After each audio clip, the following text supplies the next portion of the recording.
Quando o general João Batista Figueiredo, o último presidente do regime militar, assume o governo em março de 1979, um clamor social toma conta das ruas, pedindo a anistia ampla, geral e irrestrita para os presos, exilados e processados pelo regime militar.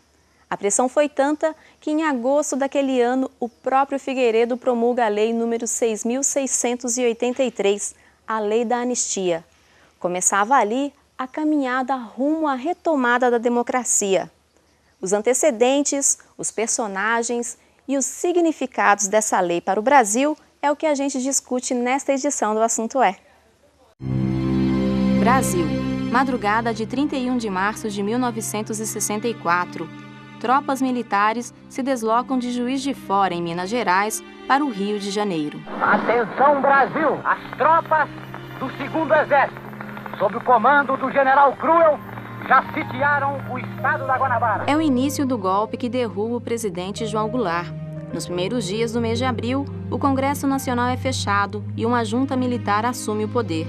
No dia 9, a junta edita o Ato Institucional número 1, cujos artigos suspendem a estabilidade dos servidores públicos, extingue o caráter vitalício dos cargos da magistratura e permite a cassação de centenas de parlamentares. O Brasil sempre, no século XX, tenta ser uma república, e porque todo regime autoritário e ditatorial que nós vivemos nesse período aí, é a negação da capacidade do próprio povo ser protagonista da história, ou da própria sociedade ser protagonista da história.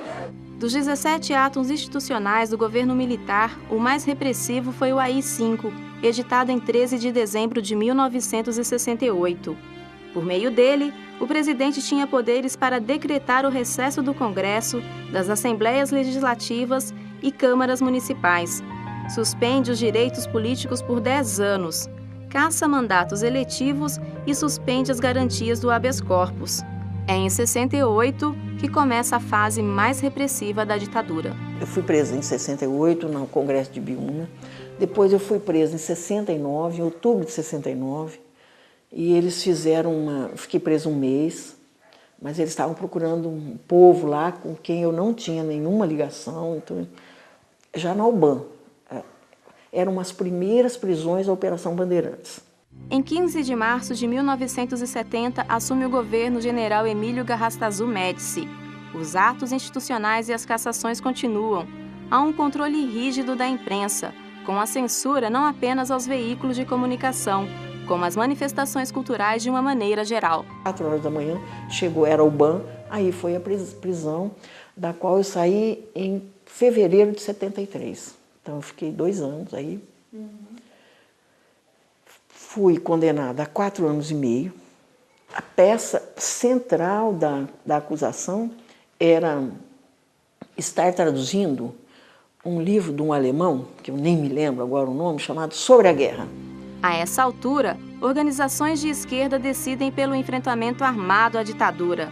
Os resultados são conhecidos: a violenta repressão com a institucionalização da tortura. Apesar da idade e tal, a gente tinha muita clareza, que a vida não tinha qualquer valor.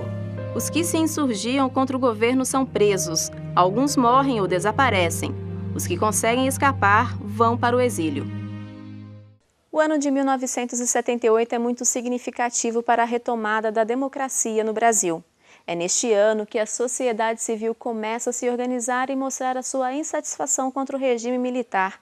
Dessa organização surgem os primeiros comitês brasileiros de anistia, unindo opositores do regime e familiares de presos e exilados políticos. A palavra de ordem é anistia ampla, geral e irrestrita. Ampla porque deveria alcançar a todos os punidos com base nos atos institucionais. Geral e irrestrita porque não deveria impor qualquer condição aos beneficiários. Mas a lei, promulgada em 28 de agosto de 1979, não era ampla, geral ou irrestrita como queriam os manifestantes. Isso porque ela excluía aqueles que tivessem cometido sequestro e assassinatos, considerados crimes de terrorismo. Por outro lado, ela perdoava aqueles que, a serviço do regime militar, tivessem participado de atos de repressão.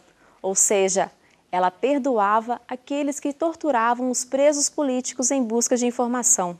Até hoje, esse é o ponto de maior polêmica dessa lei. E o assunto foi até a Faculdade de Direito da PUC Campinas perguntar aos professores o que eles acham disso. Confira só o que eles disseram. Olha, a minha opinião sobre a lei da anistia é que ela pôs um ponto final em todos os litígios que até então existiam, tanto da direita quanto da esquerda. Eu não concordo com essa história de indenização daqui, indenização dali, que isso está custando uma nota preta para o Estado, não é verdade? Eu sou a favor, porque a anistia tem essa finalidade de, depois de um momento conturbado que uma nação, que um país vive, trazer a paz, né? E pelo menos ela trouxe até um ano ou dois atrás, que estava todo mundo satisfeito. Agora estão querendo, aspas, revê-la, né? Que existem alguns descontentes dizendo que, em virtude do Brasil ter sido signatário de alguns acordos, os crimes que os torturadores praticaram não prescreveram, né? Não foram atingidos pela anistia, etc. e tal.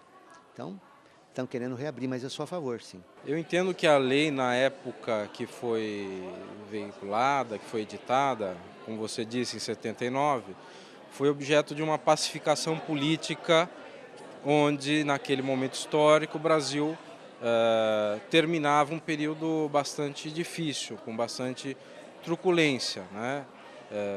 Patrocinada grande parte pelo próprio regime, mas, por outro lado, também pela oposição, em menor parte. Então a lei veio a tentar trazer uma pacificação política nesse aspecto. Na minha opinião, eu acho que determinados crimes, eles devem ser imprescritíveis. Jamais nós poderíamos estar diante do perdão, assim, da anistia. Os crimes praticados durante o regime militar foram crimes em qualquer país do mundo, eles são imprescritíveis, são sempre punidos. Eu sou contra essa lei de anistia em relação àqueles que torturaram, que causaram tanto mal à sociedade brasileira.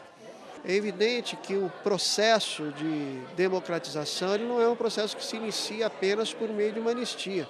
Há uma construção de valores, há uma construção de necessidades sociais e que à medida em que a sociedade avança, à medida em que ela descobre o valor da pessoa, o valor dos princípios fundamentais que estão na Constituição de 88, isso vai trazendo e permitindo que cada vez mais os aspectos sociais, os aspectos econômicos, os políticos, ele possam estar sempre em comunicação constante entre esses ambientes. A minha opinião é de que a lei da anistia não pode ser estendida aos militares, aos torturadores, àqueles que estavam trabalhando em prol de uma ditadura, em prol de um regime de exceção.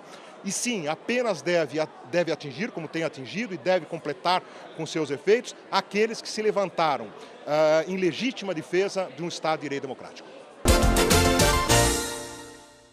Imagine viver por mais de 10 anos